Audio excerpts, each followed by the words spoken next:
Penyidik membacakan pernyataan itu dengan suara datar dan bosan, seperti seseorang yang membacakan esai bernilai C di sekolah. Dan dalam esai itu, saya, kakeknya, seorang pensiunan guru seni rupa, adalah tipe orang yang di negara kami akan dihukum penjara untuk waktu yang lama dan tidak akan pernah dimaafkan. Pernyataan itu ditulis oleh menantu perempuan saya. Sebuah pernyataan tentang saya dan Kirana, satu-satunya cucu perempuan saya. Orang yang baru 1 jam, lalu duduk di dapur saya, menggambar pesawat diserbet dengan bunga-bunga jagung kecil. Tangan saya mati rasa, bukan karena takut, tetapi karena keheningan. Saya tidak lagi mendengar kata-kata. Di dalam, semuanya menjadi dingin dan bersih, seperti ruang kerja saya di bulan Juli, ketika setelah ujian hanya tersisa meja-meja kosong dan bau kapur. Saya punya gantungan kunci plastik kecil di saku jaket saya, sebuah perekam suara mainan berbentuk kumbang koksi. Saya memberikannya kepada Kirana untuk ulang tahunnya yang ke-5 dan belum mengambilnya kembali. Dia meninggalkannya di ambang jendela rumah saya, di sebelah sendok teh. 20 gram plastik, tombol merahnya sudah usang. Saya bahkan tidak tahu apakah itu menyala. Di balik dinding, menantu perempuan saya terisak-isak dengan indah dan profesional. Anak laki-laki saya duduk di sebelahnya, matanya terpaku ke lantai. Saya tidak punya pengacara, uang pensiun guru dan rekening yang dibekukan. Pria muda yang ditunjuk negara dengan setelan abu-abu akan muncul dalam berkas kasus sebagai tanda centang, menandatangani, pergi, dan tidak pernah kembali. 40 tahun di depan kelas telah mengajari saya untuk menjaga suara saya dan hanya berbicara kata demi kata. Sekarang, tidak ada kata-kata yang tersisa. Hanya ada satu pikiran, sunyi seperti goresan pensil di atas kertas. Kirana tahu itu tidak benar, tetapi usianya baru 6 tahun. Dan tidak ada seorang pun di dunia ini yang akan mendengarkan seorang anak melawan seorang ibu yang menangis. Saya tidak tahu bagaimana cara berteriak, saya tidak tahu bagaimana cara melawan, saya tidak tahu harus menelepon siapa. Saya hanya punya kebiasaan menggambar garis lurus dan satu kalimat yang diucapkan sambil lalu, tombol merah, tekan saja, dan kakek akan mendengarmu dimanapun kamu berada. Saya mengatakan ini kepada seorang gadis kecil berusia 5 tahun dengan rambut dikepang 2.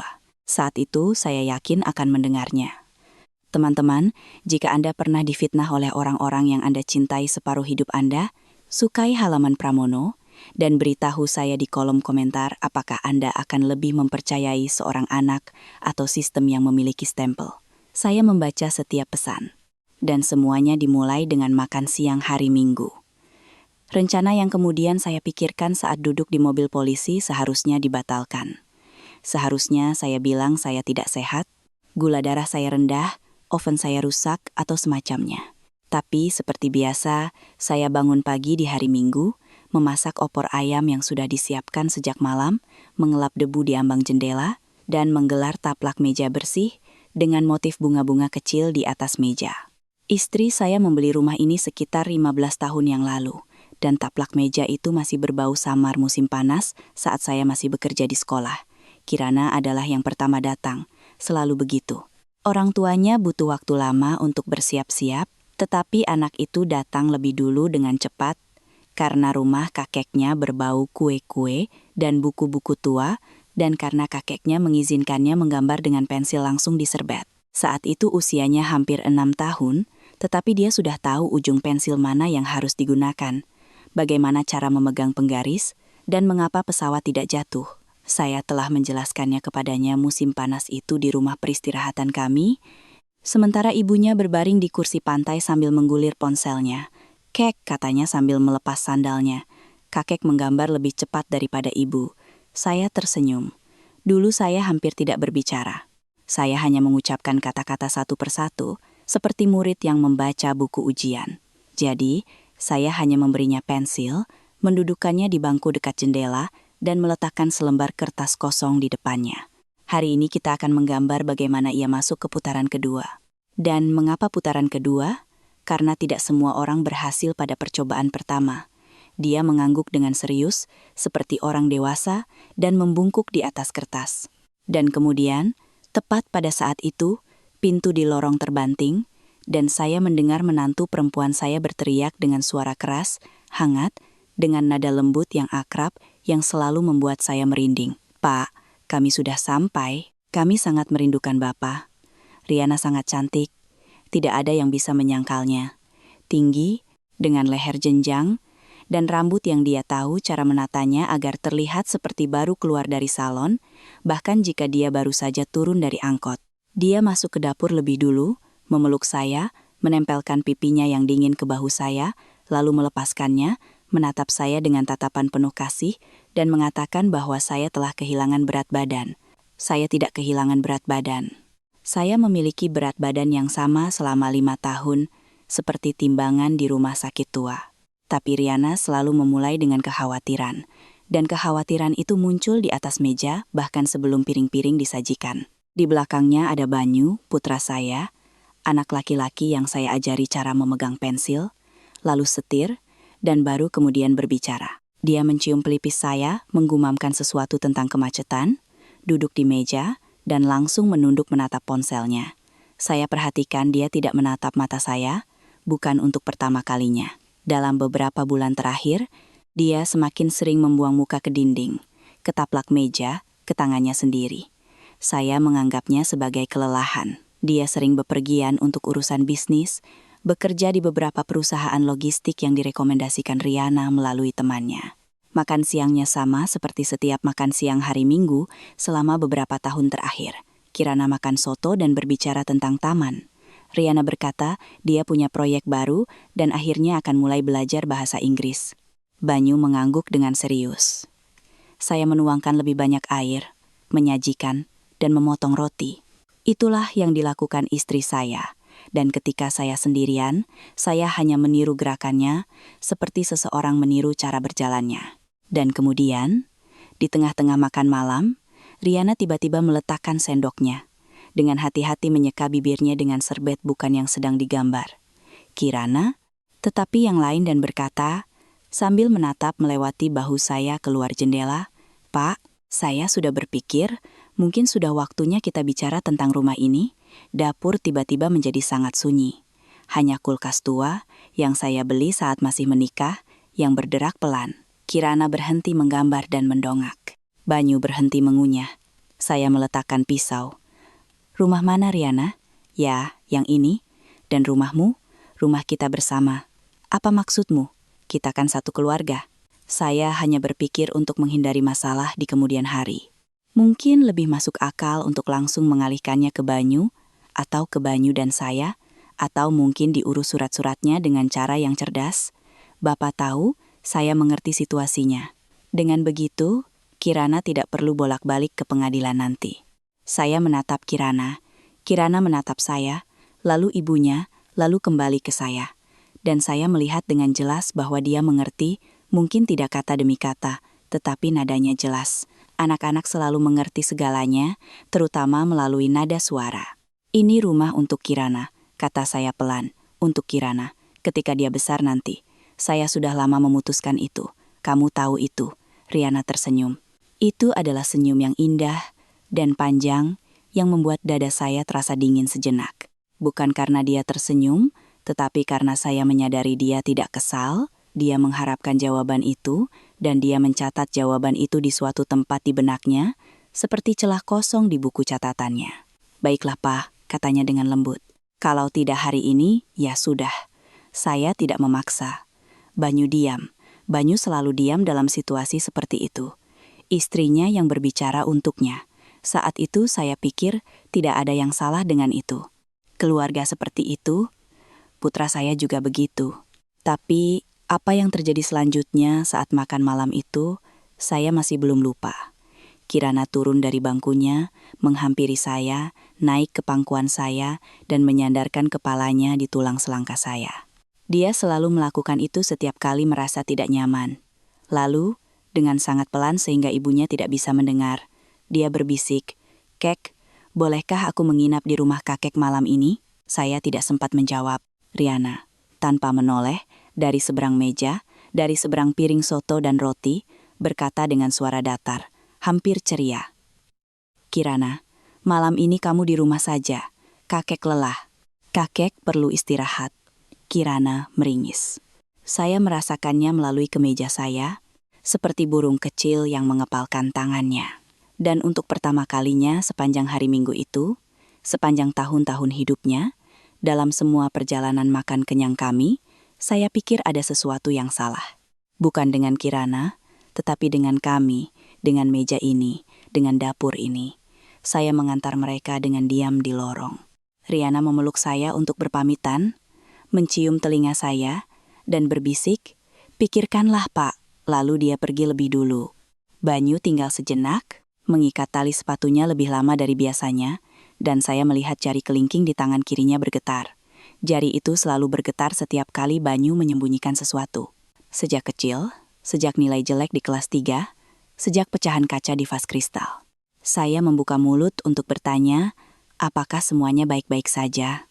Tapi tiba-tiba dia mengangkat kepalanya dan berkata cepat seolah-olah sudah berlatih, "Pak, kami baik-baik saja, jangan khawatir.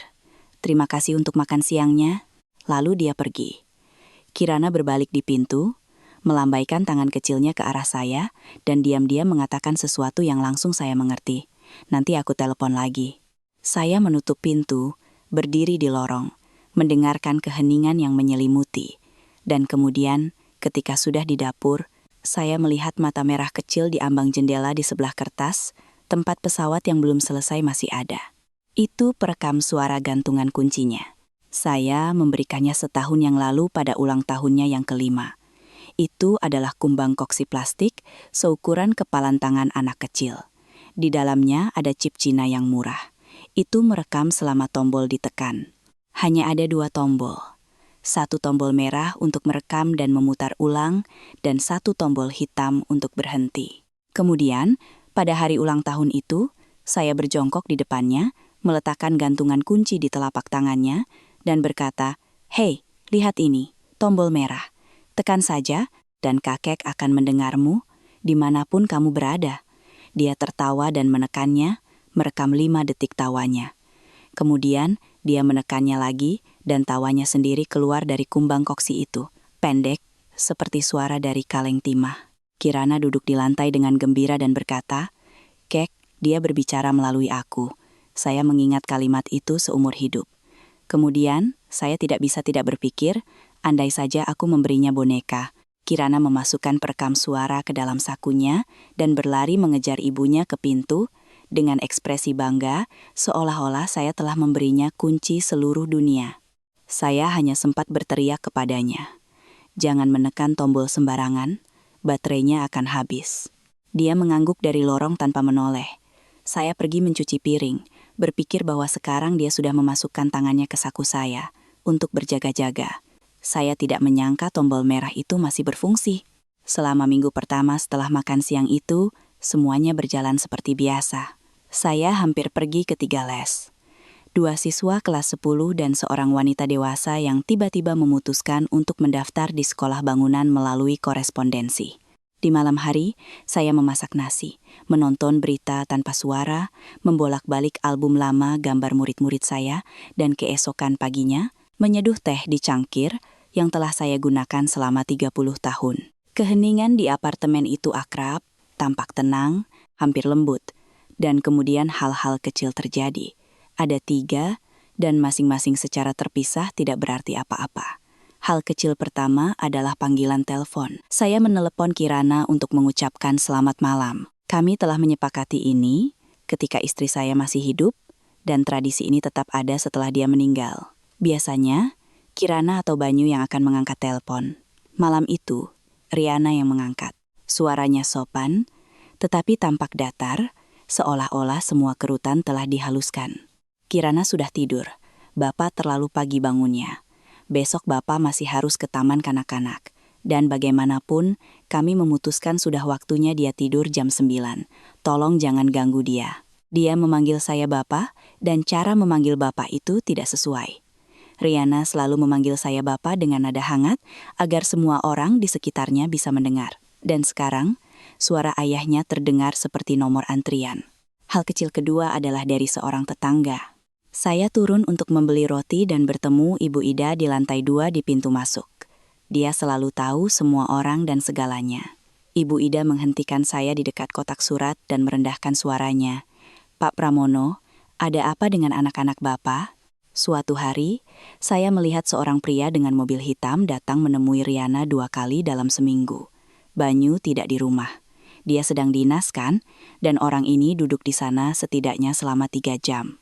Saya tidak bermaksud apa-apa. Saya mengerti, mungkin itu untuk urusan pekerjaan. Saya hanya berpikir untuk berjaga-jaga jika Bapak tidak tahu.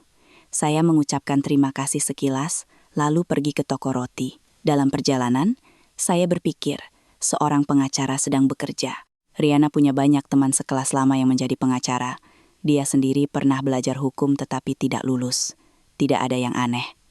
Saya dengan jujur mencoba mempercayai itu selama 10 menit saat membeli roti. Dia berkata pengacara, lalu membuang muka. Ibu Ida menyebutkan ini kepada saya lain kali, di lift. Sepertinya, waktu itu saya lupa menjelaskan. "Pak Pramono, Banyu Bapak tahu tentang pengacara itu." Saya tidak sengaja menyebutkannya kepadanya di tangga. Dia menatap saya dengan aneh lalu membuang muka lagi. Yang ketiga adalah Kirana. Minggu berikutnya, mereka datang lagi, tetapi 2 jam lebih lambat dari biasanya. Riana menyalahkan kemacetan dan hujan, meskipun tidak hujan. Kirana makan sangat sedikit, hampir tidak menggambar, dan yang terpenting, kali ini dia tidak naik ke pangkuan saya. Dia hanya berdiri di samping saya. Sisinya menempel di paha saya, menggunakan 2 jari untuk memegang ujung baju saya, seolah-olah takut saya akan berdiri dan pergi. Saya meletakkan tangan saya di atas kepalanya. Rambutnya hangat dan berbau sampo bayi yang akrab, aroma yang membuat saya merasakan getaran di dada. Saya menatap Riana. Riana sedang memotong apel dengan pisau kecil, sangat indah seperti di iklan dan tersenyum cerah. Saya membungkuk ke arah Kirana dan berbisik, "Kamu baik-baik saja, sayang?" Kirana menatap saya, dan kemudian saya melihat apa yang paling saya benci sepanjang hidup saya, baik di ruang guru maupun di rumah. Kirana tidak menatap saya. Dia melirik melewati bahu saya, ke arah ibu saya duduk, seolah-olah memeriksa apakah ibu saya bisa membalas. Dan hanya ketika yakin bahwa ibu saya sibuk dengan apelnya, dia berkata, hampir tak terdengar, "Kek, kakek sayang aku, kan?" Saya merasakan leher saya terasa dingin. "Tentu saja aku sayang kamu. Apa yang terjadi?" Dia berhenti sejenak, lalu berkata lebih pelan lagi. "Bagaimana kalau ibu bilang aku nakal?" Saya tidak sempat menjawab.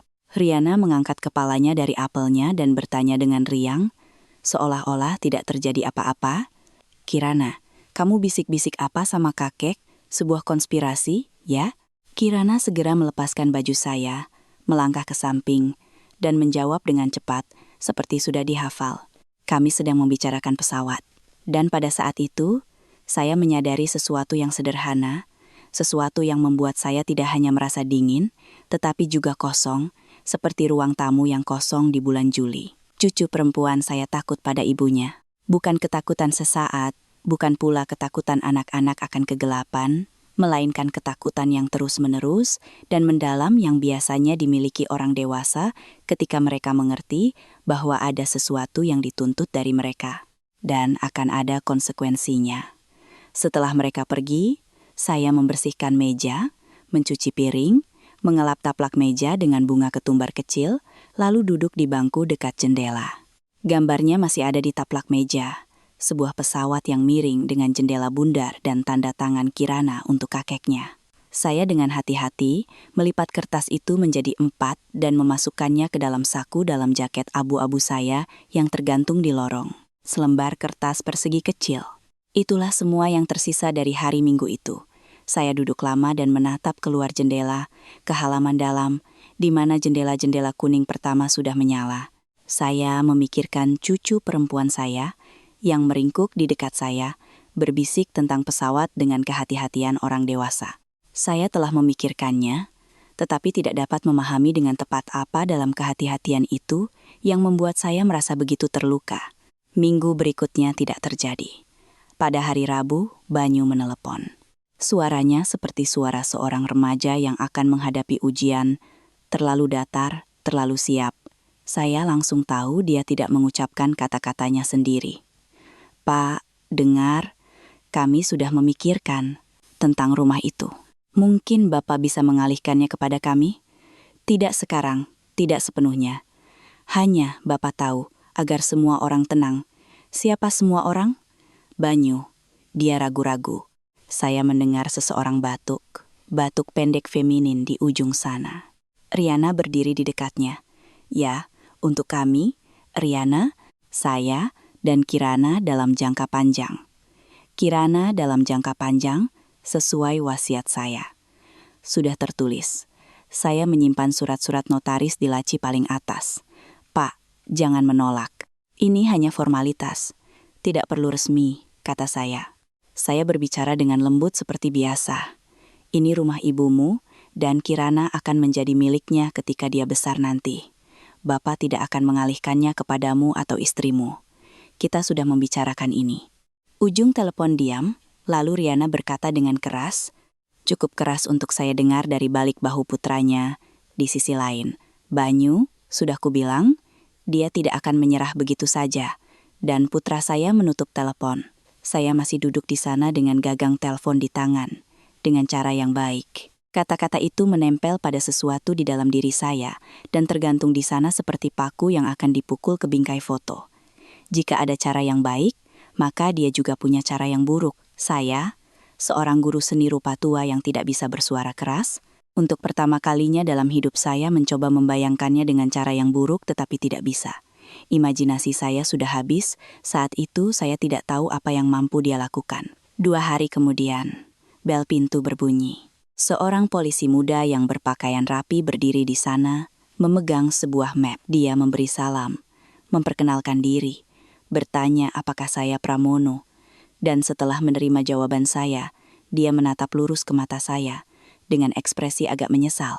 Pak Pramono, ada laporan terhadap Anda. Pernyataan apa? Dia ragu-ragu, memindahkan map dari satu tangan ke tangan lain, lalu menghela napas dan berkata, jujur saja, saya juga tidak senang, tetapi Anda harus ikut dengan saya. Ini menyangkut cucu perempuan Anda. Ruang sidang berbau debu tua dan plastik hangat dari pemanas. Saya duduk di bangku di belakang jeruji. Kedua tangan terlipat di pangkuan, menatap jari-jari saya seolah-olah bukan lagi milik saya. Jari-jari seorang guru seni rupa yang terbiasa memegang pensil pada sudut yang sama sepanjang hidupnya, sekarang sedikit gemetar, seolah-olah kedinginan di ruangan yang pengap ini. Pengacara yang ditunjuk negara hanya mengajukan 2 pertanyaan kepada saya selama persidangan. Seorang pemuda dengan jaket kusut, dengan tatapan mata yang selalu kusam dari seorang pria dewasa yang dibayar sangat sedikit, tetapi menerima semuanya sekaligus. Dia membolak-balik berkas saya secepat membaca selebaran di surat.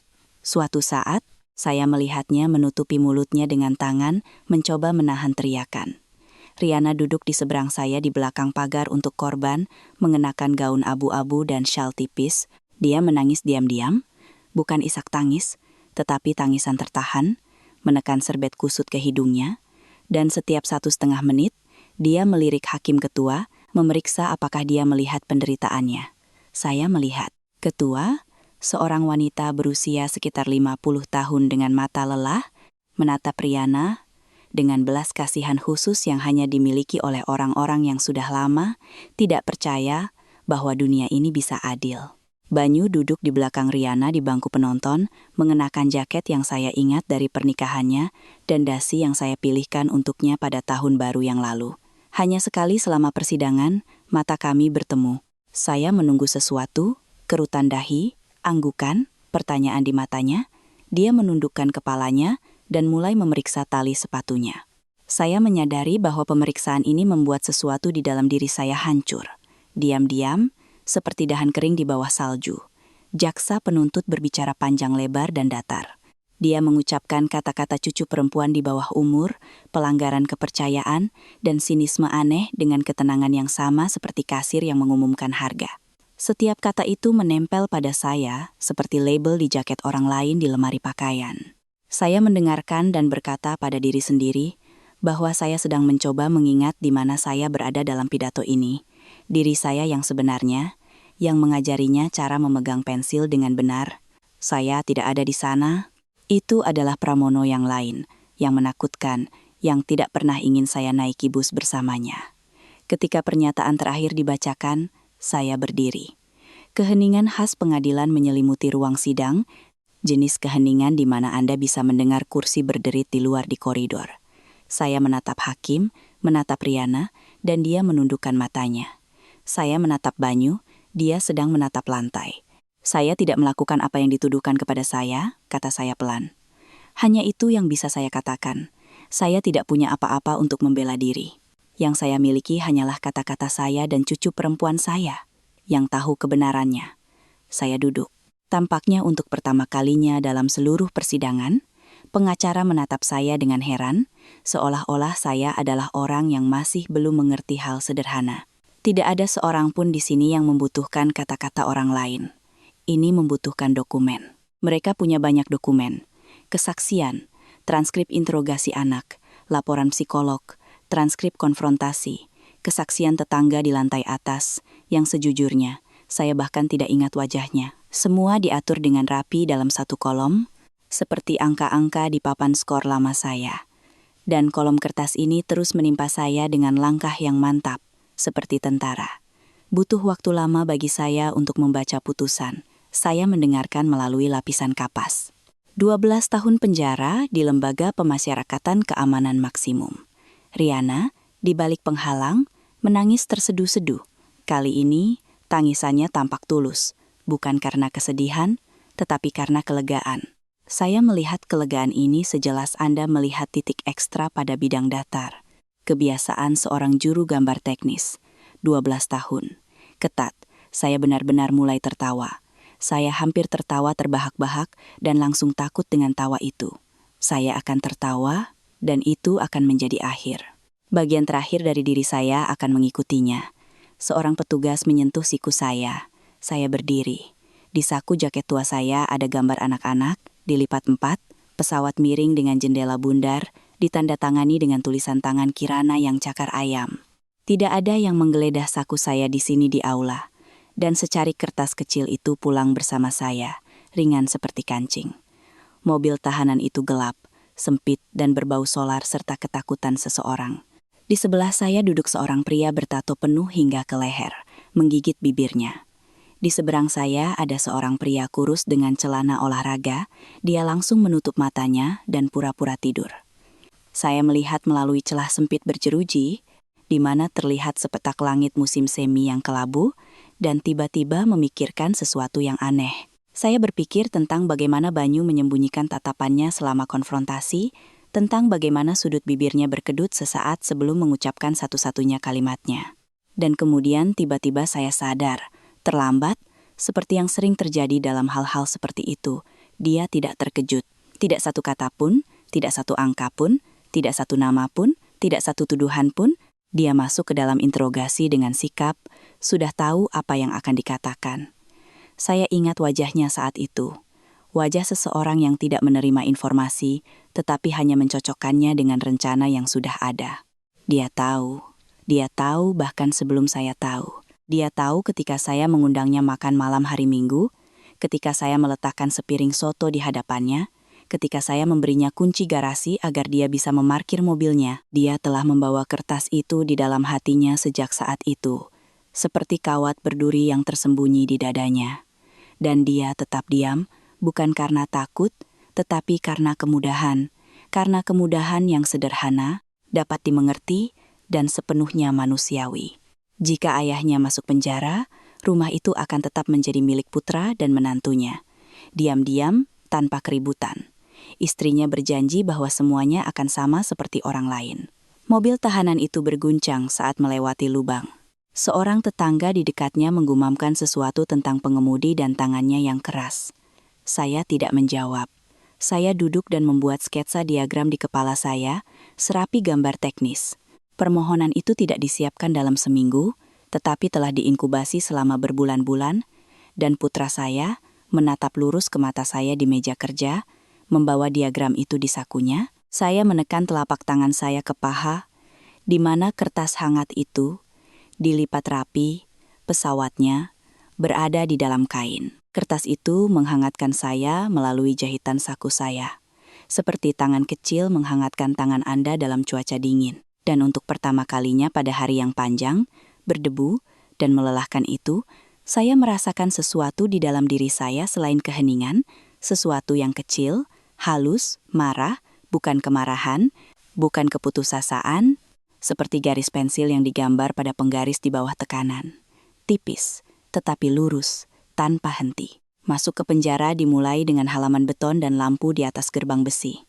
Mereka membariskan kami di koridor, menghitung kepala, dan menyuruh kami menanggalkan pakaian. Saya perlahan-lahan menanggalkan pakaian, melipatnya dengan rapi di bangku, seperti yang biasa saya lakukan sepanjang hidup saya. Jaket saya akan dikembalikan setelah orang lain menyentuhnya. Saya seolah-olah mendengar jari-jari seseorang meraba-raba jahitannya. Sebuah pensil, kata sersan penerima, memegang sepotong kayu sederhana dengan timah lunak yang saya sukai. Apakah itu pensil? Jawab saya, seolah-olah itu menjelaskan semuanya. Kami tidak menggambar di sini, katanya datar, tanpa niat jahat. Hanya sebuah fakta, seperti fakta tentang cuaca. Dia melemparkan pensil itu ke dalam kotak logam yang sudah berisi tali sepatu seseorang, korek api, sisir patah, dan sesuatu yang lain yang tidak bisa dikenali. Tiba-tiba saya merasa kasihan bukan pada diri saya sendiri, tetapi pada pensil itu. Itu telah bersama saya dalam beberapa bulan terakhir sebelum saya ditangkap, menggambar pesawat di serbet untuk Kirana. Saya mengangguk. Saya selalu mengangguk ketika perdebatan tidak ada gunanya. Lalu datanglah mandi dengan air hangat yang lemah. Seragam yang tidak pas, berbau sabun cuci orang lain. Rapat pengarahan yang hanya saya dengar samar-samar.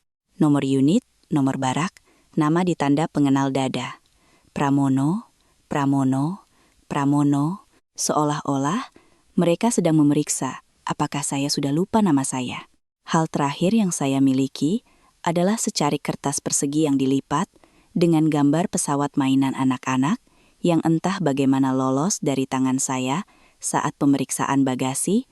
Sersan itu membukanya, terkekeh, mengatakan itu dari cucunya, lalu memasukkannya kembali ke dalam saku bersama barang-barang pribadi saya dengan catatan untuk disimpan dengan aman. Saya hanya menghela napas lega ketika gerbang besi pos itu terbanting di belakang saya.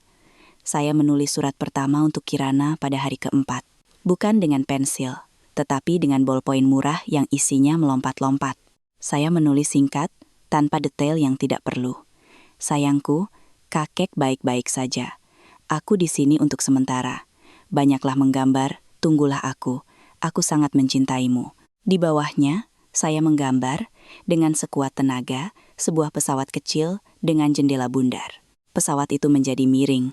Tangan saya gemetar. Saya menutup amplop dan memberikannya kepada petugas sipil. Surat itu dikembalikan 2 minggu kemudian. Ada stempel di sudutnya. Penerima menolak untuk menerima. Saya menatap 3 kata itu lama sekali, membolak-balik amplop di tangan saya, berharap huruf-huruf itu akan membentuk sesuatu yang lain. Tapi tidak. Saya membayangkan tukang pos menekan bel pintu kami, Riana membuka pintu, melihat alamat pengirim, menggelengkan kepala, dan mendorong amplop itu dengan telapak tangannya, seperti seseorang mendorong piring kotor. Semua ini terjadi di depan Kirana, di belakangnya. Itu ditulis oleh kakek. Kakek sakit. Kakek tidak lagi menulis surat kepada kami. Saya duduk di ranjang susun dan menatap dinding lama sekali. Malam itu, saya menyadari sesuatu yang sangat sederhana. Jika saya menangis sekarang, saya tidak akan berhenti menangis sampai pagi. Saya tidak menangis. Saya meminjam sepotong isi pensil dari tetangga saya di barak, mengambil secari kertas dari ransel kosong seseorang dan menggambar pesawat lain. Kali ini, tanpa alamat, hanya untuknya, agar tangannya mengingat apa yang bisa dilakukannya selain mengepal. Dilarang. Sebulan kemudian, dia diizinkan bertemu Tirta.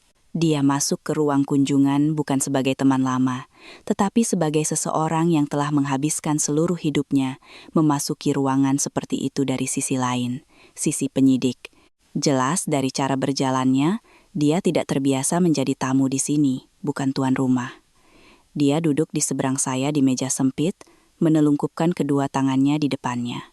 Itu adalah kebiasaan lamanya, yang biasa dia gunakan ketika sedang memikirkan sesuatu. "Halo Pak Guru," katanya.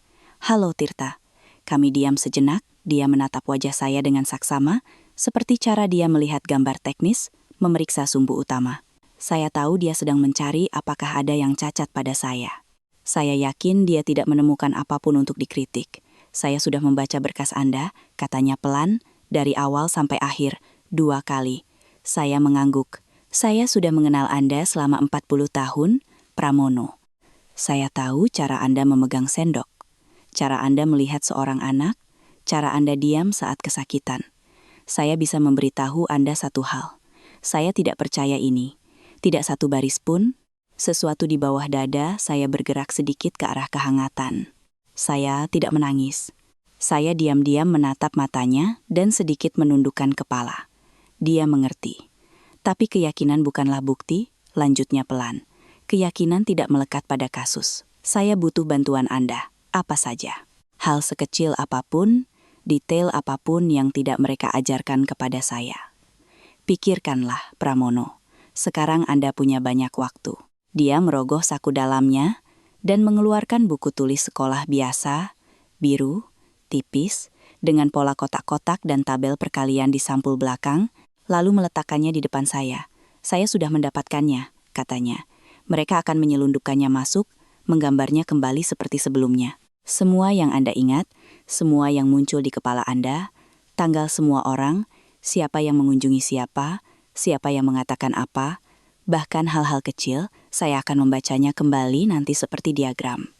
Saya meletakkan telapak tangan saya di buku catatan itu. Kertasnya dingin, tipis, sedikit kasar di bawah jari-jari saya. Masih jenis kertas bergaris kotak yang sama yang akrab di sekolah, yang telah saya gunakan sepanjang hidup dewasa saya.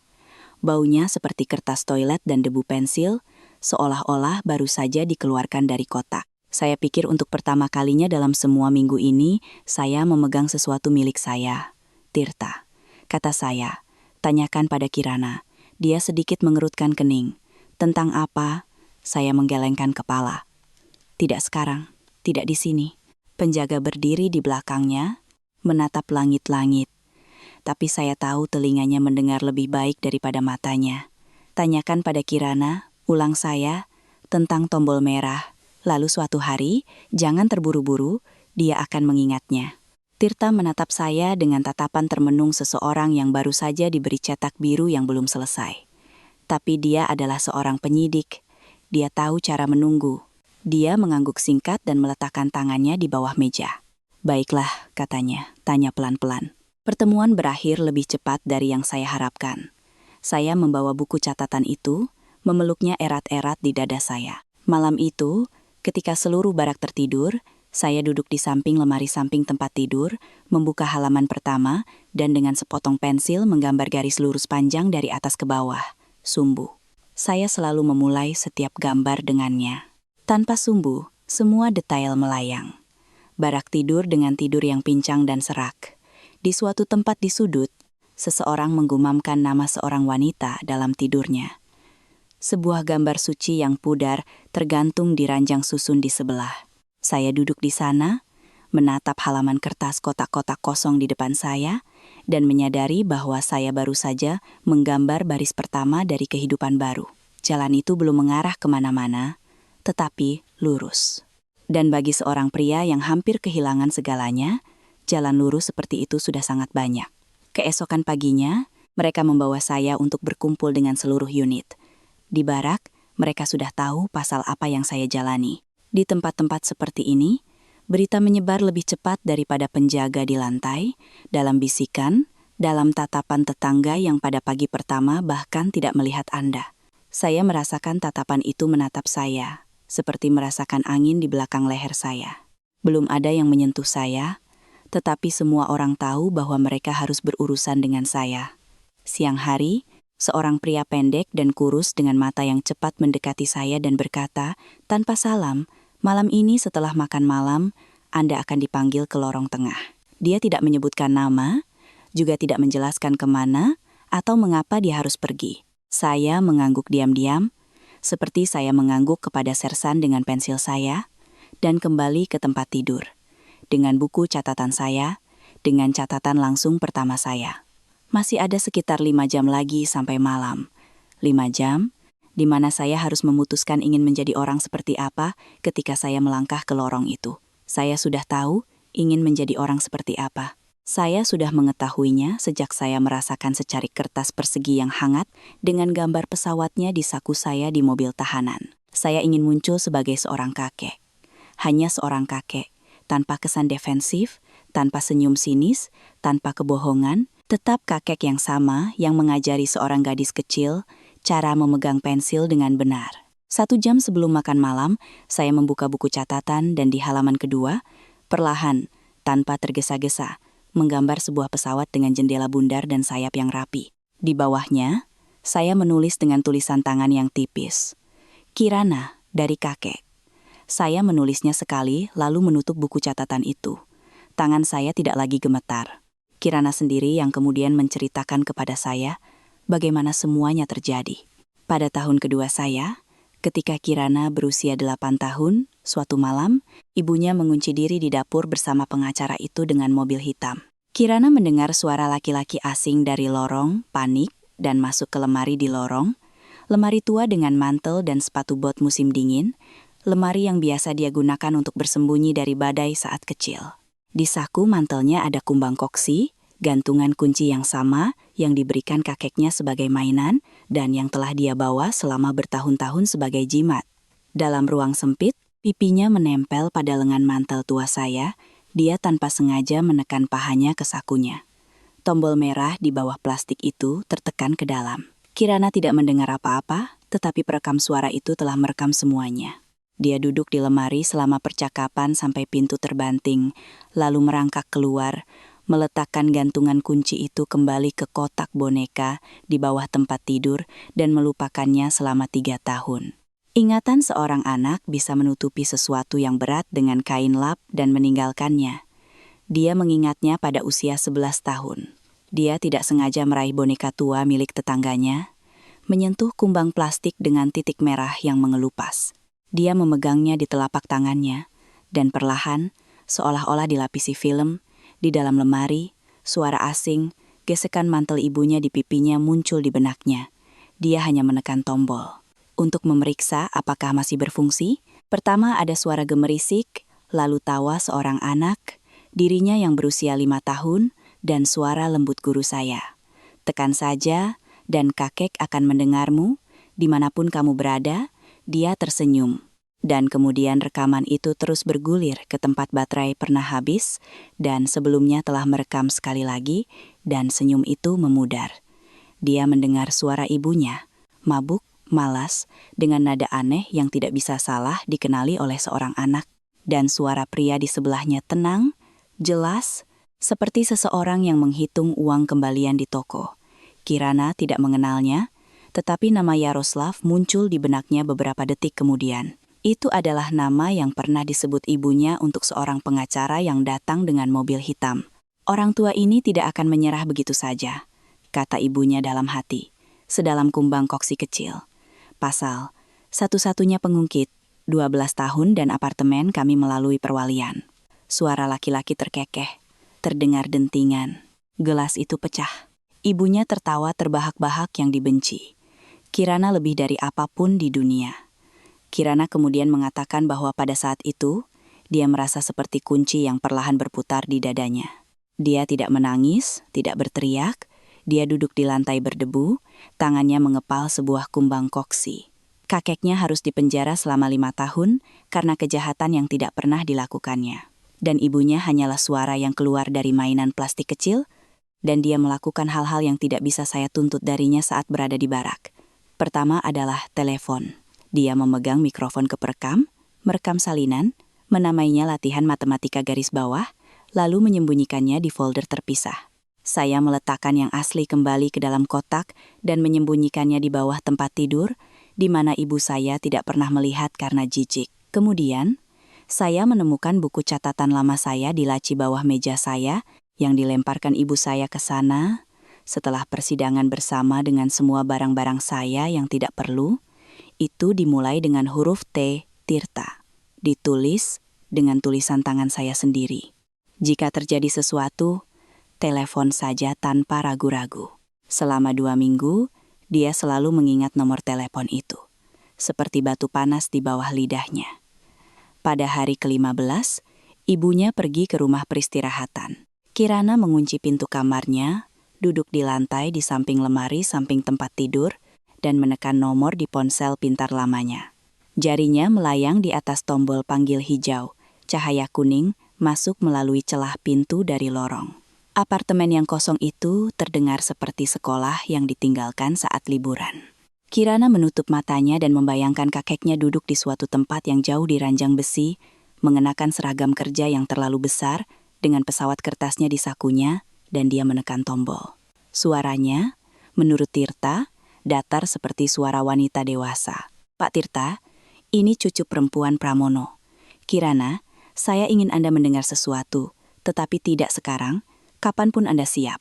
Tirta duduk di kursi dapur, dan istrinya, katanya, melihatnya menangis untuk pertama kalinya setelah bertahun-tahun, diam-diam, tanpa suara, di depan penyidik tua, yang telah selalu memeluk kasus saya seperti batu di hatinya selama ini, tidak dapat bergerak sedikit pun. "Saya akan menunggu, Kirana," katanya. "Berapa lama?" "Satu rekaman tidak cukup, Nona. Ahli harus mengenalinya. Pengacara harus mengajukan bukti, hakim harus mau mendengar. Saya butuh seseorang di dalam sistem yang bisa memulai ini sendiri, tanpa menunggu dokumen dari bawahan. Saya tahu kepala penjara tempat Pramono ditahan, Rima Zotova. Dia bukan orang yang pemalu, tetapi Anda tidak boleh mendekatinya seperti anak kecil. Anda perlu dianggap sebagai saksi, bukan anak kecil yang dianggap remeh. Jadi, saya harus menunggu, sampai kamu dewasa, sampai mereka lebih mempercayaimu daripada ibumu." Ibuku sendiri menunggu hampir 5 tahun lagi. Di rumah, tempat ibuku mengepang rambutnya setiap pagi dengan tangan yang sama yang menulis laporan terhadapku. Dan sementara itu, mereka mengambil buku catatan saya. Mereka menyerbu barak saat tidur siang, ketika saya biasanya menggambar pesawat lain, pesawat yang sama. Penggeledahan putaran kedua. Penggeledahan itu lambat, formal, dan mungkin tidak akan menangkap saya jika salah satu polisi tidak menemukan buku catatan bergaris kotak di tangan saya, buku catatan dari zaman Tirta. "Apa ini, Pramono?" tanya polisi itu, dengan ekspresi terkejut. "Buku catatan tanpa tanda pengenal. Siapa yang mengizinkan ini?" Saya membuka mulut dan menyadari tidak ada yang bisa saya katakan. Saya telah menyimpan buku catatan ini selama bertahun-tahun. Mereka memeriksanya, mereka menandatanganinya, lalu diam-diam melewatinya. Tapi hari ini, pria itu berbeda, suasananya juga berbeda, dan itu sudah cukup. "Bawa ke gudang," katanya sebelum penyelidikan dimulai. Buku catatan itu hilang. Bersamanya, semua rencana saya selama bertahun-tahun, yang dinomori dengan hati-hati dengan tanda tangan kecil untuk Kirana, juga hilang. Hanya tersisa sepotong pensil di lengan baju saya. Malam itu, saya dibawa ke sel isolasi karena menyimpan dokumen tanpa melapor. Sebuah ruangan kecil tanpa jendela, ranjang lipat, selimut abu-abu, bola lampu di langit-langit yang tidak pernah padam. Jam pertama, saya duduk di tepi tempat tidur dan menatap dinding. Jam kedua, saya berbaring. Saya tidak bisa tidur. Saya mengulang kembali seluruh hidup saya di kepala saya, secara berurutan, sekolah, universitas, almarhum istri Alia, Banyu kecil, yang pada usia 3 tahun takut guntur, dan sering masuk ke pangkuan saya, kelas seni, papan tulis hijau, bauter, Kirana di pangkuan saya. Tengah malam, saya menyadari sesuatu yang sangat sederhana. Tidak ada lagi yang menahan saya di sini. Buku catatan saya telah diambil. Putra saya menandatangani gugatan. Cucu perempuan saya jauh, dan saya tidak tahu apakah dia masih ingat tombol merah itu. Saya tidak akan berteriak, saya juga tidak akan menggedor pintu. Saya hanya memutuskan untuk tidak meninggalkan tempat ini hidup-hidup. Seorang guru seni, rupa tua punya banyak cara diam-diam untuk melakukannya. Saya berbaring miring. Ibu saya pernah mengajari saya trik sederhana. Jika Anda lelah dan tidak tahu harus berbuat apa, gambarlah garis lurus di kepala Anda. Saya mulai menggambar pesawat, ekor, sayap, kokpit, jendela bundar. Di jendela, wajah kecil dengan 2 kepang. Dan di suatu tempat dalam ingatan saya, Kirana meraih perekam suara dan menekan tombol merah untuk pertama kalinya, tertawa seperti yang hanya dilakukan anak-anak ketika mereka menyaksikan keajaiban. Saya membuka mata.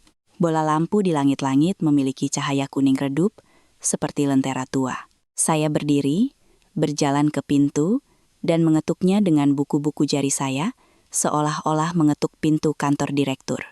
Seseorang bergerak di dalam. "Anda mau apa, Pramono?" tanya pria itu, dengan suara mengantuk dan tampak kesal. "Sebuah pensil?"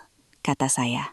"Hanya satu, bahkan sepotong kecil pun tidak apa-apa." Dia diam lama. Saya mendengar napasnya melalui celah pintu dan berpikir, dia akan menyerah. Lalu terdengar suara Grendel. Seorang anak laki-laki lokal kecil menyelipkan pensil merah pendek, jenis pensil yang biasanya diberikan kepada siswa kelas 1, melalui celah pintu. "Gambarlah, Pak," kata anak laki-laki itu pelan, tetapi tidak ditujukan kepada siapapun secara khusus. Saya mengambil pensil itu. Dan pada saat itu, solusi lain, yang berlawanan dengan yang pertama, terlintas di benak saya. Saya harus hidup. Saya harus melihatnya menekan tombol merah di depan saya. Saya duduk di lantai di samping pintu, menggosok selimut, dan mulai menggambar garis-garis samar di lapisan putihnya. Sebuah pesawat. Di bawahnya, seorang gadis kecil memegang perekam suara di tangannya. Keesokan paginya, mereka membawa saya keluar dari sel isolasi. Seminggu kemudian, Rima Zotova, kepala sel isolasi, masuk ke barak. Wanita yang ditakuti semua orang, keras, dengan seragam tanpa kerutan. Dia berjalan melewati tempat tidur, berhenti di tempat tidur saya, melihat dari balik bahu saya, lalu meletakkan secarik kertas kecil yang dilipat di meja samping tempat tidur. Tanpa sepatah kata pun dia pergi. Saya membuka kertas itu. Saya langsung mengenali tulisan tangannya, tulisan tangan bulat, feminin, dengan penekanan pada huruf O3 baris. "Kek, aku ingat tentang kancing merah itu. Aku sudah menemukannya. Sabar ya, Kirana." Saya duduk di ranjang susun. Dada saya terasa lagi seperti di bulan Juli di kantor, ketika semua orang sedang berlibur, kosong, bergema, dan cerah. Saya memegang secarik kertas itu di tangan saya, dan tahu saya punya sesuatu lagi untuk bangun keesokan harinya.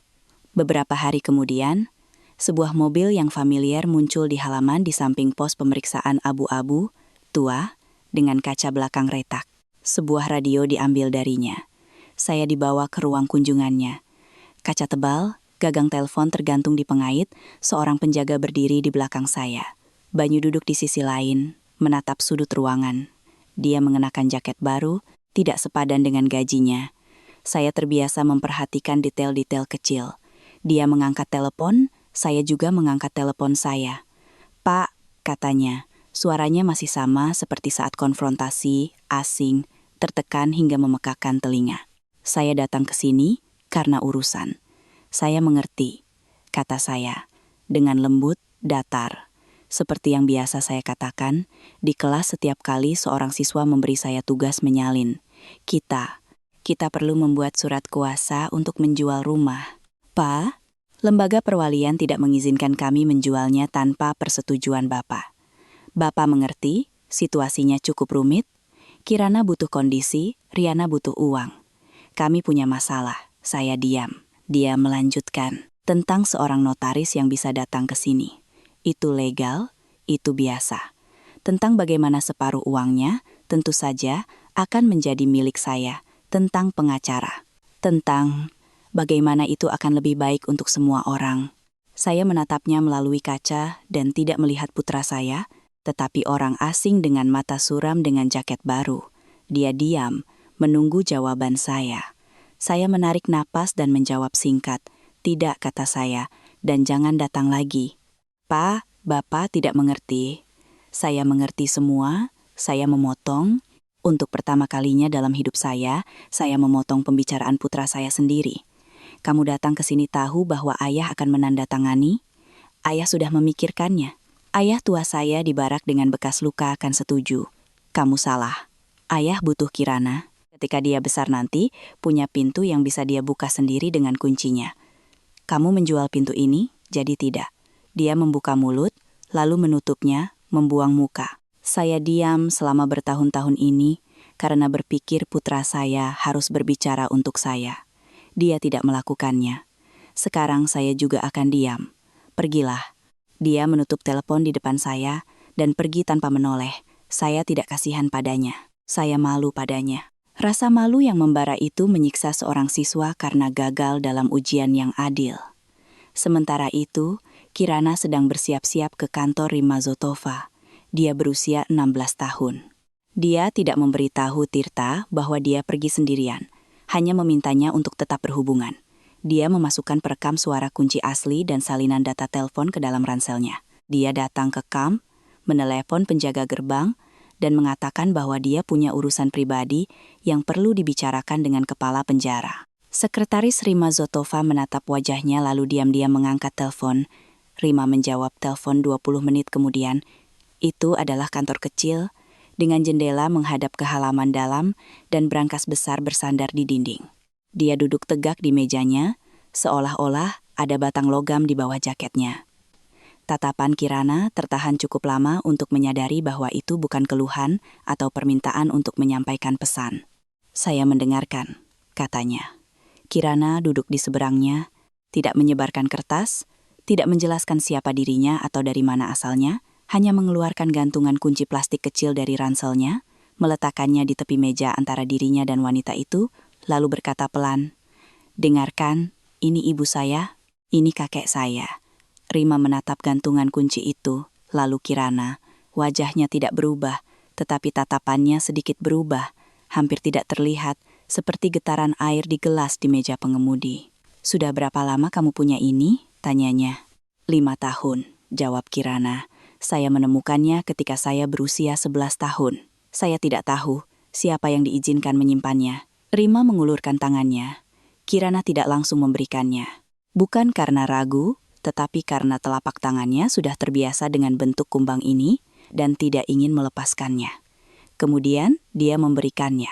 Rima meletakkan gantungan kunci itu di depan Kirana dan menekan tombol merah. Lampu menyala. Sebuah suara terdengar di keheningan kantor kecil itu, suara yang belum pernah didengar Rima sebelumnya. Suara seorang wanita, malas, mabuk, lalu suara seorang pria, suara yang sama. Lalu sebuah kalimat yang membuat Kirana, yang duduk di seberangnya, pucat pasi di ranselnya. Orang tua itu tidak akan menyerah begitu saja. Pasal itu satu-satunya pengungkit. Rima mendengarkan sampai selesai, lalu mendengarkannya lagi. Wajahnya benar-benar tidak bergerak. Tetapi ketika rekaman itu berakhir untuk kedua kalinya, dia melepas kacamatanya dan perlahan mengusap dahinya dengan tangannya. Belakangan saya tahu, dia punya saudara laki-laki yang dipenjara pada tahun 1990.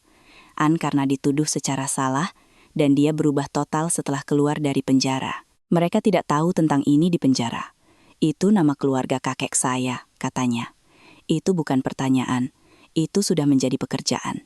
"Pramono." Rima mengangkat telepon interkom, menekan 2 nomor pendek, dan berkata kepada seseorang, "Bicara dengan saya sekarang." Dan bawa berkas pribadi Pramono yang telah dihukum ke sini. Dia menutup telepon dan menoleh ke Kirana. "Kamu melakukannya dengan baik," katanya. Suaranya tidak memiliki sedikit pun sentimentalitas. "Sekarang dengarkan baik-baik. Kamu tidak pulang hari ini. Ibu akan memanggil pengawal untukmu. Kamu punya tempat tinggal selama beberapa hari. Di rumah teman kakekmu," kata Kirana. "Tirta." Kirana mengangguk. Rima sedikit mengangkat alisnya untuk pertama kalinya selama percakapan. "Bagus, jadi di rumahnya." Dia berdiri, berjalan ke brankas, dan membuka pintu yang berat. Di rak paling atas ada map-map, dan di bawahnya ada amplop-amplop yang disegel. Rima mengambil gantungan kunci plastik kecil dan, tanpa melihat, meletakkannya di kompartemen terpisah, di mana tidak ada yang lain. Dia menutup brankas dan memutar kuncinya. "Sampai jumpa malam ini, perekam suara ada di sini," katanya. "Simpan salinannya di ponselmu, tetapi jangan tunjukkan kepada siapapun. Saya akan menyerahkan dokumen-dokumen itu sendiri kepada jaksa wilayah hari ini, tanpa perantara." Dia duduk di mejanya dan menatap Kirana sekali lagi. Kali ini berbeda, seolah-olah Kirana adalah seseorang yang bisa diajaknya curhat. "Kamu mengerti apa yang akan terjadi?" "Aku mengerti," kata Kirana. "Kamu tidak takut?" "Aku takut, tapi kakek lebih takut." Rima tertawa kecil, hampir tak terdengar. Lalu dia mengulurkan tangannya melintasi meja, untuk pertama kalinya selama pertemuan, dan menjabat tangan Kirana, jabat tangan yang kering dan kuat, seperti seorang pria. Malam itu, Rimazotova, tanpa izin dari atasannya, pergi sendiri ke kantor kejaksaan wilayah. Saya masih tidak tahu apa yang dia katakan kepada jaksa dalam pertemuan tertutup. Tetapi keesokan paginya, dokumen pertama tiba di penjara. Itu adalah permintaan untuk memindahkan saya ke fasilitas penahanan prasidang untuk prosedur yang berkaitan dengan keadaan baru yang ditemukan. Mereka memanggil saya untuk bertemu komandan unit. Mereka berkata singkat, "Pramono, bersiap-siaplah." Saya mengemasi barang-barang saya, sikat gigi, handuk, buku catatan yang telah mereka kembalikan, dan sepotong pensil. Petugas sipil di pos pemeriksaan, orang yang sama, melihat saya dan mengangguk, seperti yang biasa mereka lakukan kepada orang mereka sendiri. Keesokan harinya, mereka membawa saya ke pusat penahanan prasidang. Tirta sudah menunggu di sana. Dia lebih tua dari saya. Kerutannya lebih dalam, rambutnya rontok semua, tetapi tangannya masih sama. Dia berjalan mendekat, memeluk saya sebentar, lalu berkata dengan lembut, "Pramono," dia melakukannya sendiri. "Sekarang mari kita mulai bekerja." Saya duduk di kantor pengacara kecil, mengambil selembar kertas kosong, dan meminta pulpen. Tirta memberikannya, dan saya duduk untuk menulis permohonan peninjauan kembali berdasarkan keadaan baru yang ditemukan. Saya menuliskannya seperti yang biasa saya ajarkan, poin demi poin, tanpa kata-kata yang tidak perlu, dan memberi nomor di pinggir. Saya pernah punya murid di kelas yang kemudian menjadi pengacara, dan mereka membawa pekerjaan mereka untuk saya lihat. Saya mengoreksinya dengan pensil, menjelaskan di mana ada kata-kata yang tidak perlu, di mana tidak cukup. Formulir-formulir ini terukir dalam ingatan saya, seperti cetak biru. Tirta berdiri di belakang saya, mengamati dalam diam. Suatu kali, ketika saya menulis kepada pemohon, Riana, dia dengan lembut berkata, "Jelaskan hubungannya. Pengadilan menyukainya." Saya selesai menulis. Menjelang malam, permohonan itu sudah ada di meja. Dokumen rapi di atas 2 lembar kertas, tanpa koreksi apapun, saya menandatangani dan memberi tanggal. Tanda tangannya persis sama seperti di buku absen. Tentu, dengan alur panjang di huruf P, pemeriksaan mikroskopis mulut, katanya. Itu yang paling penting sekarang. Kita harus mendapatkan bukti resmi yang mengonfirmasi suara dalam rekaman itu adalah suara Riana. Tanpa itu, semua yang lain hanya omong kosong. Dengan bukti itu, putusan akan dibatalkan. "Berapa banyak waktu yang tersisa?" tanya saya. "Sekarang, cepat." Jaksa memberi lampu hijau. Rima menulis laporan atas namanya sendiri. Itu jarang terjadi. Kita akan berhasil. Berusahalah. Saya menatapnya dan berpikir, kata "berusahalah" terdengar lucu. Sekarang aku harus berusaha sedikit lagi, hampir tak tertahankan. Seperti akhir dari pelajaran yang panjang, ketika tanganmu lelah dan garis-garis terakhir pada gambar adalah yang paling bengkok. Ujian berlangsung lebih cepat dari yang saya kira. Beberapa minggu kemudian, Tirta membawa kesimpulannya. Saya menggulir ke paragraf terakhir, di mana para ahli menulis kesimpulan mereka secara objektif. Itulah yang telah kami tunggu-tunggu selama berbulan-bulan. Suara dalam rekaman itu, dengan tingkat kepastian yang sangat tinggi, adalah milik Riana. Tanda tangan sudah dibubuhkan. Saya meletakkan kertas itu di atas meja dan menatapnya lama. Dan kemudian hari konfrontasi tiba. Mereka membawa saya ke kantor, tempat mereka pernah membaca pernyataan itu. Dindingnya masih sama, bau kopi pemerintah masih sama, lampu kecil di meja. Penyidiknya berbeda, seorang wanita muda dengan rambut kaku. Di sebelahnya ada asisten jaksa. Di seberang meja mereka ada Riana. Saya melihatnya untuk pertama kalinya setelah bertahun-tahun. Dia sudah menua. Tulang pipinya cekung, kerutan di sekitar bibirnya. Tidak ada lagi cincin di jarinya. Dia mencoba menjaga wajahnya tetap serius.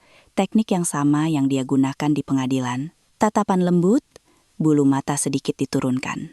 Tapi hari ini, teknik itu menjadi bumerang. Dia menatap saya dan mencoba tersenyum sederhana seperti yang biasa dia berikan setiap kali membawa teh panas ke dapur. Saya merasakan sedikit tusukan, bukan karena sakit, tetapi karena kenyataan bahwa seseorang bisa begitu akrab sekaligus begitu asing. "Pak Pramono," dia memulai. Saya tidak menjawab. Saya menatapnya dengan tenang, datar, seperti orang yang melihat gambar untuk mencari kesalahan. Penyidik berdeham dan berkata, "Sekarang, kami akan memutar rekaman audio yang diajukan oleh pembela Pramono. Ada speaker hitam di atas meja, dan gantungan kunci saya di sebelahnya." Seekor kumbang koksi plastik dengan titik merah yang mengelupas di atas kertas pelindung resmi dengan nomor barang bukti, penyidik mengangguk kepada saya. Saya berdiri, berjalan ke meja, dan meletakkan tangan saya di gantungan kunci yang sama yang dulu ada di saku jaket saya di kantor ini. Sekarang, untuk pertama kalinya, saya menekan tombol itu sendiri, bukan bermain dengan seorang gadis kecil berusia 5 tahun, tetapi ketika kehormatan saya dipertaruhkan. Saya menatap lurus ke mata Riana dan menekan tombol merah. Terdengar suara gemerisik di kantor. Lalu sebuah suara. Suaranya lesu, mabuk, dengan intonasi yang aneh. Orang tua itu tidak akan berhenti jika mengambil jalan pintas. Pasal ini satu-satunya pengungkit, 12 tahun, dan rumah kami sedang dalam perwalian. Riana menjadi pucat. Untuk pertama kalinya, wajahnya kehilangan ketenangan yang biasa, dan di bawahnya ada wajah lain, wajah yang benar-benar ketakutan. Untuk pertama kalinya dia mendengar suaranya sendiri, dagunya bergetar, dan dia diam. Saya tidak mengatakan sepatah kata pun. Saya menekan tombol kedua. Berhenti. Rekaman berakhir. Keheningan yang berat menyelimuti kantor. Di dalamnya, saya membiarkan diri saya menarik napas dalam-dalam. Dan itu hampir menyakitkan, seperti otot yang sudah lama tidak digunakan. Penyidik menatap Riana. "Riana, apakah Anda mengenali suara dalam rekaman itu?" Riana membuka mulut, lalu menutupnya kembali. Terdengar suara pendek dan kering. Pengacara berbisik di telinganya, "Diam." Meskipun begitu, dia tetap diam. Itulah satu-satunya keheningan yang bisa dia miliki. Dan itu mengatakan segalanya. Asisten jaksa membuat catatan. Penyidik mengangguk, "Bolehkah saya duduk?" Saya duduk dan meletakkan kumbang koksi itu kembali di atas tikar. Kumbang koksi itu tidak rata. Saya meluruskannya dengan jari saya. Kebiasaan lama seorang guru, semuanya harus rata. Riana dibawa pergi lebih dulu. Saya datang kemudian. Penyidik dan asisten jaksa keduanya berdiri ketika saya pergi, bukan karena formalitas, tetapi sebagai manusia biasa. Tirta bertemu saya di koridor. Dia tidak mengatakan apa-apa, hanya meletakkan tangannya di bahu saya dan berjalan bersama saya. Kami berjalan perlahan, dengan langkah yang sama, dan saya memikirkan hal sederhana. Saya berhasil. Guru seni rupa tua, dengan sepotong pensil terselip di lengan bajunya, telah berjalan ke kantor ini. Dia berhasil karena di suatu tempat di kota, di dalam kotak mainan tua, seekor kumbang koksi kecil pernah mendengar apa yang telah didengarnya. Dan karena seorang gadis kecil, kirana saya, pernah menekan tombol merah dan tidak pernah melupakannya. Sidang peninjauan kembali dijadwalkan pada minggu yang suram dan kelabu, ketika salju di pusat wilayah telah mencair dan halaman dalam berbau kulit kayu yang lembab. Saya dibawa keluar dari penjara dengan mobil biasa, tanpa mobil tahanan khusus, dan itu sendiri sudah terasa tidak bisa dipercaya. Saya duduk di kursi belakang, melihat gedung-gedung 5 lantai abu-abu melintas di luar jendela dan berpikir bahwa saya belum pernah memperhatikan betapa indahnya plesteran dinding, mereka mengelupas dalam bentuk setengah lingkaran. Seolah-olah seseorang telah membuat sketsanya dengan pensil, lalu berubah pikiran.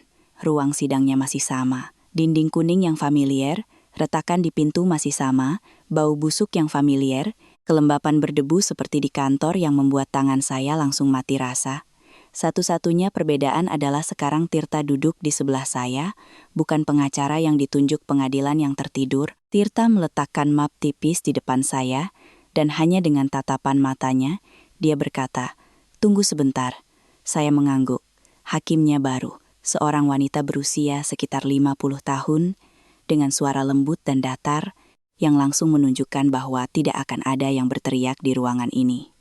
Dia membaca putusan tanpa penekanan, seolah-olah membaca jadwal kereta api, bukan putusan. Dan untuk pertama kalinya setelah bertahun-tahun, saya mendengar nama saya disebut tanpa kata sifat terdakwa di sebelahnya. Berdasarkan hasil pemeriksaan audiometri, kesaksian saksi Sofia, dan dampak gabungan dari keadaan baru yang ditemukan, putusan terhadap Pramono dibatalkan.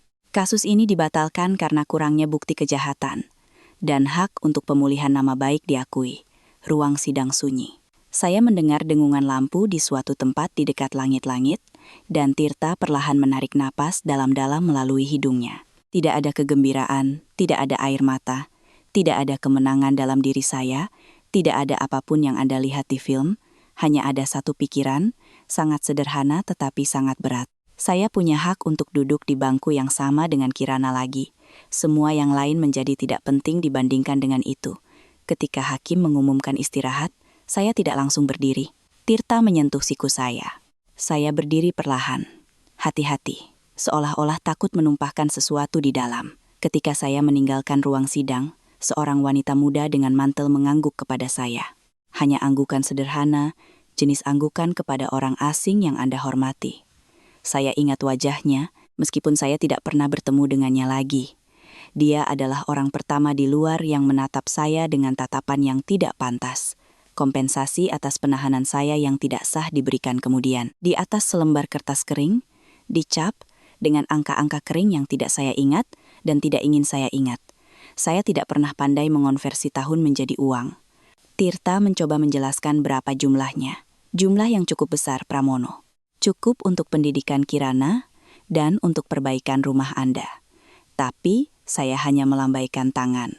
Uang itu tidak pernah kembali kepada saya, bahkan malam-malam Kirana menunggu telepon, bahkan pagi-pagi saya terbangun oleh suara kunci pintu. Saya menerimanya diam-diam, seperti orang yang minum obat yang tetap tidak bekerja, tetapi dokter tetap bersikeras. Saya tidak tahu tentang Riana dari Tirta atau dari pers. Saya mengetahuinya dari petugas jaga, yang membawanya kepada saya di sel tahanan sementara sebelum sidang.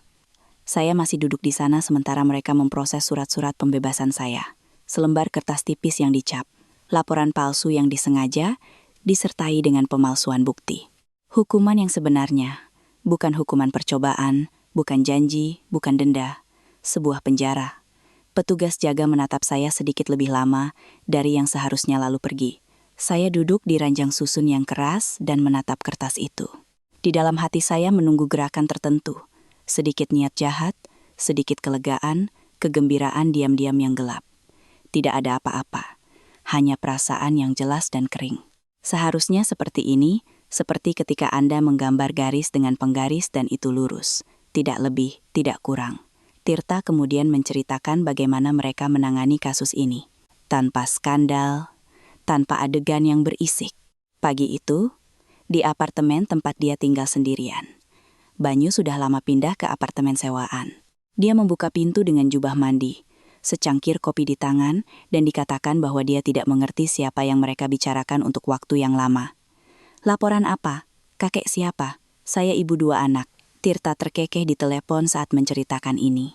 Dan saya pikir dia benar-benar percaya sampai akhir bahwa rekaman itu tidak ada, bahwa kumbang koksi plastik di kotak mainan itu hanyalah mainan, bahwa seorang anak berusia 5 tahun yang tahu cara menekan tombol merah hanyalah seorang anak.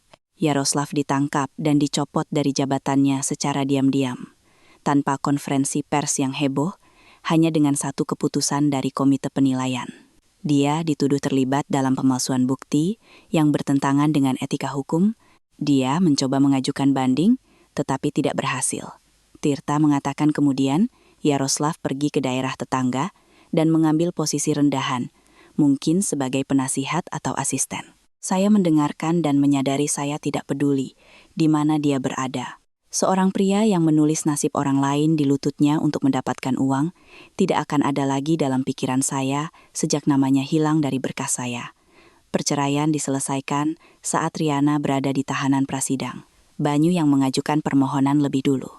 Saya hanya tahu tentang ini karena Tirta menunjukkan kertas itu kepada saya karena kesopanan, bukan karena perasaan keluarga. Saya selesai membacanya lalu mengembalikannya. Kolom alasan mencatat ketidaksepakatan yang kering dan tidak dapat diatasi. Saya berpikir, tidak dapat diatasi apa, Nak? Kamu telah menanggung semua ketidaksepakatannya selama bertahun-tahun. Selama itu ditujukan kepada orang lain, tetapi kamu tidak pernah mengucapkan sepatah kata pun. Beberapa minggu terakhir, ayah juga tidak mengatakan apa-apa dengan keras. Ayah belajar itu di penjara dan tidak terburu-buru melupakannya. Penyerahan rumah dilakukan dalam 2 tahap. Pertama, mereka menghapus sita dan mengalihkan kepemilikan kembali kepada saya, secara resmi melalui pengadilan tanpa kehadiran saya. Kemudian, atas permintaan saya, Tirta membawa dokumen-dokumen itu ke kantor notaris, dan bagian kepemilikan Kirana segera didaftarkan tanpa masalah apapun. Ketika dia dewasa nanti, kita akan lihat. Setengah untuk saya, setengah untuknya. Saya menandatanganinya tanpa membacanya untuk kedua kalinya.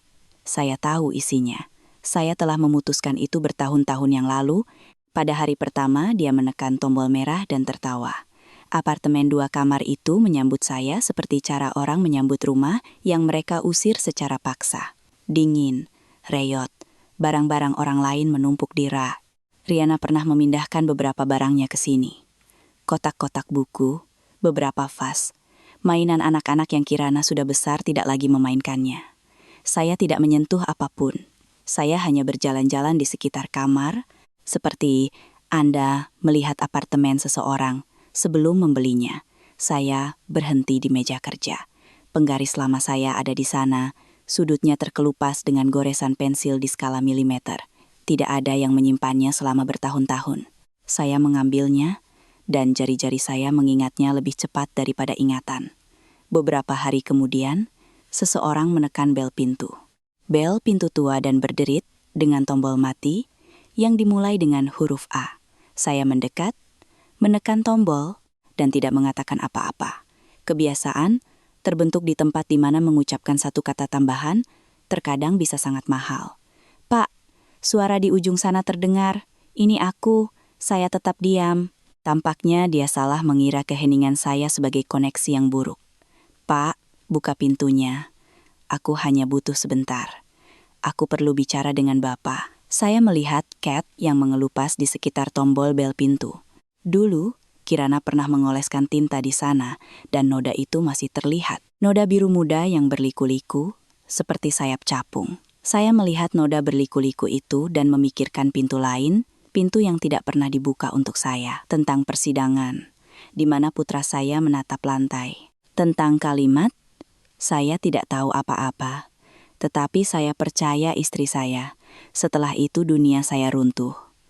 "Pak, Bapak dengar aku?" Suara saya gemetar. Aku tahu aku bersalah. Aku tahu segalanya. Aku hanya ingin mengatakan itu. "Aku mendengarmu," kata saya. Dengan pelan, tenang. "Kamu bisa mendengarku." Dia diam. Melalui telepon, saya bisa merasakan dia berdiri di sana. Di depan gerbang besi, meremas tas di tangannya. Dia selalu meremas sesuatu setiap kali cemas, bahkan di sekolah, ketika dia belum belajar. "Banyu," kata saya. Nama itu keluar dengan berat, seolah-olah saya mengucapkannya untuk pertama kalinya. "Aku tidak membuka pintu untukmu, sekarang kamu juga tidak akan membuka pintu untukku." "Pak, ini bukan balas dendam, ini keadilan." Keadilan diam-diam. "Pergilah." Saya melepaskan kunci. Suara klik berhenti. Hanya tersisa keheningan saya di pintu masuk, keheningan yang sunyi dan akrab dari bulan Juli di sekolah seni, ketika semua orang sudah pergi berlibur dan Anda sendirian di gedung kosong, mendengarkan debu mengendap. Saya berdiri di samping bel pintu lama. Lalu saya berbalik dan pergi ke dapur untuk merebus air. Dari jendela, saya melihatnya meninggalkan gedung. Dia berdiri di sana sejenak, tanpa menoleh, menunduk menatap kakinya. Entah kenapa, dia memperbaiki syalnya dan berjalan perlahan melintasi halaman. Seorang pria bungkuk dengan mantel abu-abu, orang asing yang pernah saya ajari cara memegang pensil. Saya tidak merasa senang atau kasihan. Saya hanya merasakan satu hal. Pintu telah tertutup dan itu benar. Butuh beberapa minggu bagi saya untuk terbiasa dengan gagasan bahwa saya bisa memutuskan sendiri kapan harus tidur. Hal-hal tersulit dari kebebasan bukanlah hal-hal besar, tetapi hal-hal kecil. Bahwa tidak ada yang menyuruh Anda bangun, Anda tidak perlu mematikan lampu jam 11, ketel butuh waktu untuk panas, dan tidak ada yang mendesak Anda. Saya belajar untuk hidup lebih lambat lagi, seolah-olah saya sedang belajar menggambar dengan tangan kiri. Kirana datang pada hari Minggu.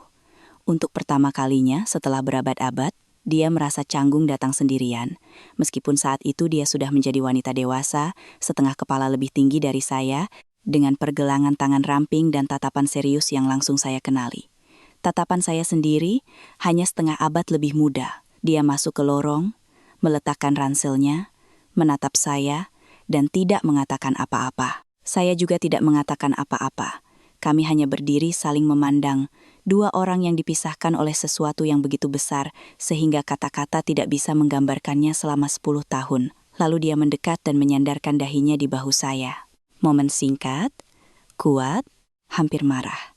Saya meletakkan tangan saya di belakang lehernya. Rambutnya berbau sampo sekolah, dan aroma itu akhirnya membuat sesuatu di dalam diri saya hancur. Saya tidak pernah berpikir bau sampo bisa menjadi sebuah peristiwa. Ternyata bisa.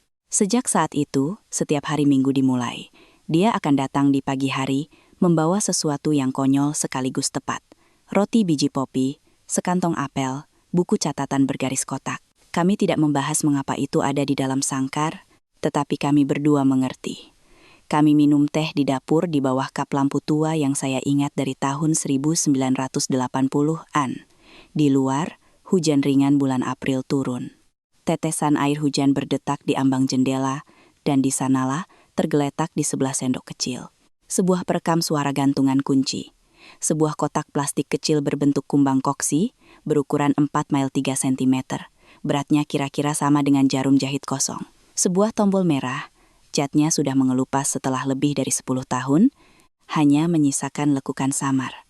Bekas ribuan kali ditekan oleh seorang gadis kecil yang pernah menyembunyikan kebenaran di dalam mainannya dan kemudian melupakannya. Saya melihat lekukan itu dan berpikir, aneh sekali, seluruh hidup saya terangkum dalam keausan pada mainan anak-anak. Kek, kata Kirana, mengaduk teh. Dia selalu melakukannya. 3 putaran searah jarum jam, 1 putaran berlawanan arah jarum jam. Kakek mengerti bukan aku yang menarik kakek keluar. Saya mengangkat alis. Itu kakek, katanya, menatap ke samping. Kakek menunjukkan tombol merah itu kepadaku ketika aku berusia 5 tahun. Jika kakek tidak duduk di sampingku dan menjelaskan, aku tidak akan pernah menekannya pada usia 11 tahun. Aku ada di lemari. Ibu dan pengacara sedang berbicara di dapur. Aku terkejut, memasukkan tanganku ke saku, dan menemukan seekor kumbang koksi. Dan aku teringat suaramu. Tekan di sini, dan aku akan mendengarmu, dimanapun kamu berada. Aku pikir aku akan mendengarmu, tetapi ternyata sebaliknya. Aku diam. Lalu aku mengambil serbet di atas meja dan mengeluarkan sepotong pensil dari saku. Pensil pendek yang biasa digunakan di sekolah. Sekarang aku selalu membawanya dan mulai menggambar. Sebuah pesawat yang sama yang pernah aku gambar untuknya ketika dia berusia 5 tahun. Pesawat yang sama yang pernah aku gambar di pinggir Alkitab di barak. Pesawat yang sama yang mereka ambil bersama dengan buku catatan Tirta. Sayap pesawat, badan pesawat, ekor pesawat, jendela bundar. Di bawah pesawat aku menandatangani dengan tulisan tangan guru yang rapi. Kirana dari kakeknya. Percobaan kedua, aku mendorong serbet itu ke arahnya. Dia memegangnya di antara 2 jari, memeriksanya lama, lalu tiba-tiba tersenyum. Senyum sekilas, sudut bibirnya terangkat, seperti senyum istriku saat muda. Dan untuk pertama kalinya, setelah waktu yang lama, aku memikirkan istriku tanpa sedikit pun kepahitan. Kek, kenapa yang kedua? Karena aku melewati yang pertama dengan sangat buruk, kataku. Aku diam ketika seharusnya aku berbicara. Aku mempercayai orang-orang yang seharusnya tidak aku percayai. Aku terus berpikir pekerjaanku adalah menggambar dengan hati-hati, dan hal-hal lain akan beres dengan sendirinya. Ternyata tidak.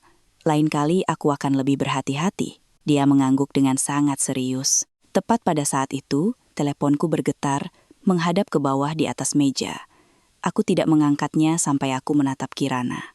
Sebuah pertanyaan diam-diam. Dia melihat ke layar, membaca nama, lalu menggelengkan kepala pelan. Jangan diangkat, Banyu. Aku pikir, Itu yang ketiga atau keempat kalinya musim semi ini. Dia tidak meninggalkan pesan, hanya menelepon, menunggu sebentar, lalu menutup telepon. Terkadang aku membayangkan dia duduk di apartemen satu kamar di pinggiran kota, mengenakan jaket abu-abu yang dia pakai baik musim panas maupun musim dingin, menekan nomorku, tidak tahu apa yang akan dia katakan. Aku tidak kasihan padanya. Seharusnya aku menyimpan belas kasihan itu selama bertahun-tahun, tetapi aku menyia-nyiakan tahun-tahun itu untuk hal lain. Aku merasa tenang, telepon berhenti, berdering lalu diam. Aku membalik teleponku dan meletakkannya kembali di tempatnya di antara wadah gula dan penggaris tua. Aku mendengarnya, kataku pelan kepada Kirana, lebih kepada diriku sendiri daripada kepadanya. Tidak ada pengampunan. Dia tidak bertanya apa artinya itu. Dia mengerti. Anak-anak yang tumbuh di lingkungan penuh kebohongan seringkali memiliki telinga yang sangat peka terhadap hal-hal seperti itu. Kami menghabiskan teh kami, Kirana bersiap-siap untuk pergi ke sekolah musik. Ternyata dia mulai belajar piano pada usia 14 tahun, sendirian, tanpa ibunya, dan dengan keras kepala bertahan selama tahun ketiga. Aku mengantarnya ke pintu dan berdiri di ambang pintu, melihatnya menuruni tangga, langkah demi langkah, seperti yang pernah aku lakukan. Di pendaratan lantai 2, dia berbalik. Kek, minggu depan, aku akan membawa partitur dan memainkannya untuk kakek di piano tua kakek. Aku tidak punya piano, kataku. Kakek akan punya, katanya. Aku sudah mengaturnya dengan Tirta. Mereka akan membawanya malam ini. Dan dia berlari menuruni tangga tanpa menunggu jawabanku. Aku menutup pintu, bersandar di pintu, dan tertawa pelan. Untuk pertama kalinya dalam 10 tahun, aku merasakan itu benar-benar ada. Tawa yang canggung, asing, seperti engsel yang belum dilumasi. Tapi itu tetap tawa. Aku berdiri di depan pintu rumahku, di apartemenku, pada hari mingguku, dan untuk pertama kalinya, aku merasakan sesuatu di hatiku. Aku kembali ke dapur. Gantungan kunci perekam suara ada di ambang jendela. Tombol merahnya menunjuk ke langit-langit, tua, kusam, tidak berfungsi lagi. Di luar, langit cerah. Tetangga berjalan-jalan di halaman dengan kantong belanjaan.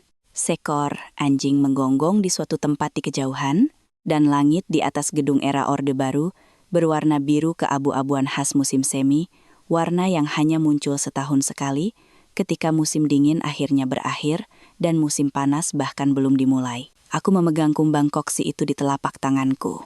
Ringan, hangat karena sinar matahari, akrab seperti serpihan tulangku sendiri. Aku pernah berkata kepada seorang gadis kecil dengan kepang, "Tekan tombol merah, dan aku akan mendengarmu dimanapun kamu berada." Saat itu, aku yakin akulah yang akan mendengarnya, bahwa aku, orang dewasa, kuat, yang bisa menggambar garis lurus, yang akan melindunginya. Ternyata berbeda. Dia menekan tombol, dan aku mendengar dimanapun aku berada. Aku meletakkan gantungan kunci itu kembali di ambang jendela, di samping sendok dan pergi untuk merebus air di ketal lain. Siapa tahu, mungkin dia akan segera kembali.